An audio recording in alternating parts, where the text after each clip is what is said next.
এই ভিডিঅ'টোত বিদ্যাভাৰতী পাঠ্যক্ৰমৰ পঞ্চম শ্ৰেণী গণিত বিষয়ৰ অনুশীলনী নং 3ৰ যিখিনি কৰিবলগীয়া অংক আছিল তাৰে আজি আমি 6, 7, 8, 9, 10 এই কেইটা অংক আজি তোমালোকক এই ভিডিঅ'টোৰ জৰিয়তে মই বুজাবলৈ চেষ্টা কৰিম। ইয়াতে 6 নম্বৰত দিয়া আছে হৰণ কৰা। যদি তোমালোকে হৰণ কৰা অংকবোৰ পাৰা তেতিয়াহ'লে ভিডিঅ'টো স্কিপ কৰি পিছৰ অংকবিলাক চাব পাৰা।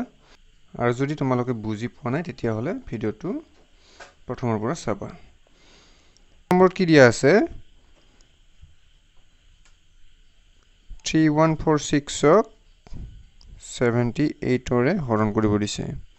আমি এইটো কেনেদৰে কৰিম? এইটো হ'ব আমাৰ ভাজক, 78টো ভাজক আৰু এইটো হ'ল ভাজ্য। তোমালোকে এইবিলাক পাই আহিছা। এতিয়া ইয়াতে যেহেতু আমাৰ দুটা অংক আছে আমি প্ৰথমতে দুটা অংক ল'ম। 78 অৰ্থাৎ 78 আৰু ইয়াতে 31। ইয়াতকৈ এইটো যেহেতু সৰু গতিকে আমি ইয়াতে তিনিটা অংক ল'ম। তিনিটা অংক ল'লে কিমান হ'ব? 314। এতিয়া 314 লৈ 78 কিমান বাৰ যাব? অৰ্থাৎ কিহৰে 78ক পূৰণ কৰিলে 314ৰ ওচৰা ওচৰি বা 314 হ'ব। এতিয়া আমি অলপ বেলেগ ঠাইত পূৰণ কৰি চাম। 78 78 ইয়াতে 2 পূৰণ কৰিলে কিমান হ'ব? 140 156 হ'ব। গতিকে 156 নহয় আৰু যাব 3তকৈও বেছি যাৱা যেন লাগে। মই অনুমানত 4 দিছোঁ। 4 8 গুণ 32ৰ 2 হাতত থাকিল 3 4 7 গুণ 28 29 30 31 31। এইটো 314 ইয়াতে 312 হৈছে। যেহেতু আমি তিনিটা অংক লৈছিলোঁ গতিকে এই 4টোৰ ওপৰত বহিব আমাৰ ভাগফলটো। কিমান হৈছে ভাগফল? 4ৰে পূৰণ কৰিছোঁ যেহেতু আমি ইয়াতে 4 দিব লাগিব। আৰু পূৰণ কৰোঁতে কিমান পাইছোঁ? 312। এতিয়া কি কৰে? এতিয়া আমি বিয়োগ কৰিব লাগিব। 4 2 গ'লে 2, 1 1 গ'লে 0, 3 3 গ'লে 0। আগত দিব নালাগে। এতিয়া নামিল কি? 6। এতিয়া চোৱা 78ৰে 26ক হৰণ যাব নেকি? এইটো নাযায়। এইটো যেহেতু সৰু আছে গতিকে যিহেতু আমাৰ 6ৰ ওপৰত এটা খালী ঠাই থাকি যায় সেইবাবে আমি ইয়াতে কি দিব লাগিব? 0 দিব লাগিব। এইটোৱে হৈছে উত্তৰটো। এইটো ভাগফল 40 আৰু ভাগশেষ 26। এইটো এতিয়া তোমালোকে 3 4 5 এইকেইটা তোমালোকে নিজে কৰাৰ চেষ্টা কৰিবা। আৰু 6 7ৰ ভিতৰত মই এটা বুজাই দিছোঁ তোমালোকক 6 নম্বৰটো। এইটো একেবাৰে সহজ, নুবুজালেও তোমালোকে পাৰিবা। তথাপিও মই 0 থাকিলে কেনেদৰে 0 এইবিলাক আছে 1000 আছে এইটোৰে এইটোক কেনেদৰে হৰণ কৰে সেইটো চাবা। মই বুজাই দিছোঁ ইয়াতে এবাৰ। মই ডাইৰেক্ট কৰি দিছোঁ অংকটো। 1000ৰে 3 5 6 4 2 এইটো ইয়াতে দেখা গ'ল যে 1000 4টা অংক আছে। আমি 4টা ল'ম।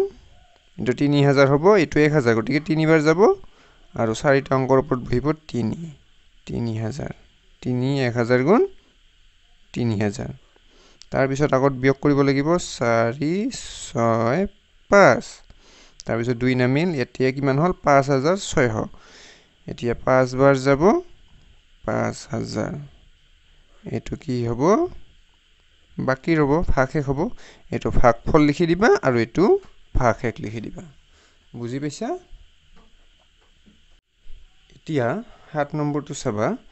এটা পুথিভঁৰালত 9560খন ইংৰাজী ভাষাত লিখা কিতাপ আছে আৰু 2075খন হিন্দী ভাষাত লিখা আৰু 11025খন অসমীয়া ভাষাত লিখা কিতাপ আছে। পুথিভঁৰালটোত মুঠতে কিমানখন কিতাপ আছে? আমি কি কৰিব লাগিব? ইয়াৰ পিছত আৰু অংক আছে অলপমান, সেইটো আমি পিছত কৰিম। আগত মুঠতে কিমান কিতাপ আছে সেইটো আমি কেনেদৰে কৰিম? এইটো নিশ্চয় তোমালোকে যোগ কৰি দিব লাগিব। এতিয়া মই ইয়াতে লিখি লৈছোঁ ইংৰাজী ভাষাত লিখা কিতাপ ইমানখন, হিন্দী ভাষাত লিখা কিতাপ ইমানখন, অসমীয়া ভাষাত লিখা কিতাপ ইমানখন। ইয়াতে সজাই লিখিছোঁ এনেদৰে। এককবিলাক তোমালোকে এককৰ তলত বহুৱাবা, দশকৰ তলত দশক এনেদৰে, আৰু যোগো এনেদৰে তোমালোকে কৰিব লাগিব। একক একক একক যোগ। ইয়াতে 0 5 5 কিমান হল 5 5 10 0 হাতত থাকিল 1 2 7 9 9 6 15 আৰু হাতত 1 আছিল 16 16 6 হাতত থাকিল 1 0 0 5 5 1 6 এতিয়া 1 2 3 3 9 12 2 হাতত থাকিল 1 1 1 2 খন এটো মুঠ কিতাপ ইমানখন বুজি পাইছা এতিয়া 10টা খটালিত কিতাপবোৰ সজালে প্ৰতিটো খটালিত কিমানখনকৈ কিতাপ থাকিব এটো তোমালোকে লিখিব লাগিব এনেদৰে 22660 খন যেহেতু আমাৰ মুঠ কিতাপ হৈছে ইমানখন কিতাপ 10টা খটালিত সজালে প্ৰতিটো খটালিত কিতাপ থাকিব 22660 খনক আমি 10ৰে হৰণ কৰি দিম ইমানখনকৈ থাকিব এতিয়া 10ৰে যদি আমি এটো হৰণ কৰো তেতিয়া হলে কি পাম 10ত যেহেতু এটা শূন্য ইয়াৰে এটা শূন্য বাদ যাব বাকিখিনি লিখি দিলে হল অৰ্থাৎ এটা শূন্য কাটি দিলে আৰু একৰে এখিনি হৰণ কৰিলে কিমান পাম ইমানখনকৈ বুজি পাইছে এইটোৱে তাৰ পিছত 8 নম্বৰটো অলপমান জটিল অংক এটো তোমালোকে প্ৰথমতে বুজিব লাগিব যে কি কৈছে 58376 লগত কি যোগ কৰি ইমানৰ লগত কিমান যোগ কৰি আৰু সেই যোগফলৰ পৰা ইমান বিয়োগ কৰিলে ইমান পোৱা যাব অৰ্থাৎ চাবা অংকটো মই প্ৰথমতে তোমালোকক বুজোৱাৰ চেষ্টা কৰিম তাৰ পিছত কেনেদৰে লিখিব লাগে হেতু কৈ দিম প্ৰথমতে বুজাৰ কাৰণে লিখিছো 58376 লগত এটা সংখ্যা আমি যোগ কৰিম যোগ কৰিলে কিবা এটা পাম এই দুটা আমি সংখ্যা উলিয়াব লাগে যোগ কৰি ইমান বিয়োগ কৰি অৰ্থাৎ ইয়াৰ পৰা আমি বিয়োগ কৰিম 8506 বিয়োগ কৰিম বিয়োগ কৰিলে কি পাম 51104 পাম তেতিয়া হলে আমি এই দুটা ঠাইত আমি কিমান পাম হেতু তোমালোকে উলিয়াব লাগিব হেতু কেনেদৰে কৰিম ইয়াত কিমান হ'ব আমি হেতু প্ৰথমতে জানি ল'ব লাগিব অৰ্থাৎ এই সংখ্যাটো আমি কেনেদৰে পাম যেহেতু এই সংখ্যাটোৰ পৰা এটো বিয়োগ কৰাৰ ফলতহে এটো হ'ব কথাটো বুজি পাইছা এই সংখ্যাটো মই কত ঠিয় কৈ লিখি দিছো তোমালোকে চাবা 58376 লগত কিবা এটা যোগ কৰিব লাগিব আৰু যোগফল কিমান হ'ব আমি এটো নাজানো কাৰণ এটো সংখ্যা জানিলে আমি এটো জানিম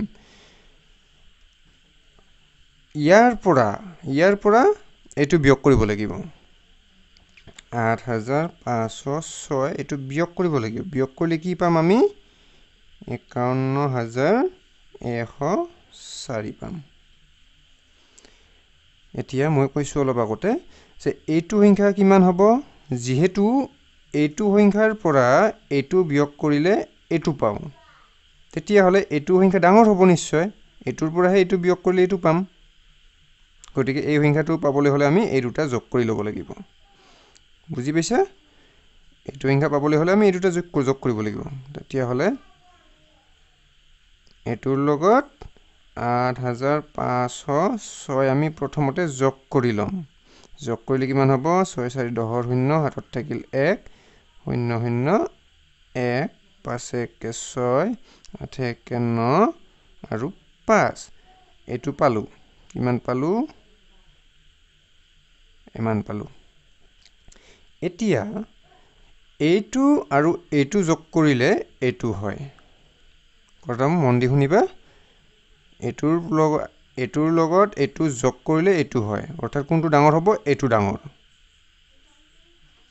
তেতিয়া হলে এটো আমি কেনেদৰে পাম এটোৰ পৰা এটো বিয়োগ কৰিলেহে আমি এটো পাম যেটো এটো যোগফল দুটা সংখ্যাৰ যোগফল ইমান হলে এটা যদি ইমান হয় আনটো কিমান অংকটো ঠিক তেনেকুৱা হ'ল গতিকে সেইটো আমি কি কৰিম বিয়োগ কৰিব লাগিব এটোৰ পৰা এটো বিয়োগ এটোৰ পৰা এটো 58376 10ৰ 6 গলে 4 আৰু ইয়াতে কিমান থাকিল শূন্য থাকিল শূন্য অৰ্থাৎ 10 10ৰ 7 গলে 3 ইয়াতে 5 থাকিল 5ৰ 3 গলে 2 আৰু ইয়াতে 9ৰ 8 গলে 1 5ৰ 5 গলে 0 অৰ্থাৎ ইয়াতে কিমান হ'ব 1234 কথাটো বুজি পাইছা এইটো হ'ব তোমালোকৰ উত্তৰটো হৈছে এতিয়া 9 নম্বৰটো ইমানৰ লগত ইমান যোগ কৰি অৰ্থাৎ এই দুটা যোগ কৰিব লাগিব এই দুটা যোগ কৰিব লাগিব যোগফল যিমান হ'ব যোগ কৰি ইমানৰ পৰা বিয়োগ কৰিলে বিয়োগফল কিমান হ'ব এইটো যোগ কৰিলে যিমান হয় মই কৰি দিছো তোমালোক চাবা 13 3 হাতত থাকিল 1 1 আতে 2 10 0 হাতত থাকিল 1 3 12 1 13 এইটো একক দশক শতক হাজাৰ অযুত লাখ 1 লাখৰ পৰা বিয়োগ কৰিব লাগিব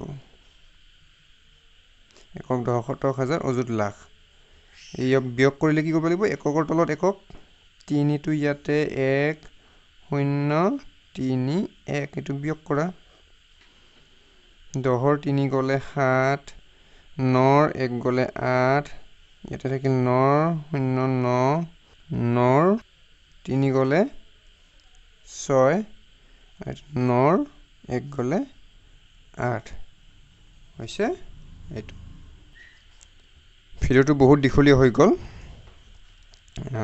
মই 10 নম্বৰটো বুজাই দিয়া বুলি কৈছিলো এই ভিডিওটোত কিন্তু এই ভিডিওটো নিদিম ইয়াৰ পৰৱৰ্তী ভিডিওত 10 11 12 13 আৰু 14 যেটো অংক আছে এইখিনি তোমালোকক বুজাবলৈ চেষ্টা কৰিম আজিলৈ এৰিছো ধন্যবাদ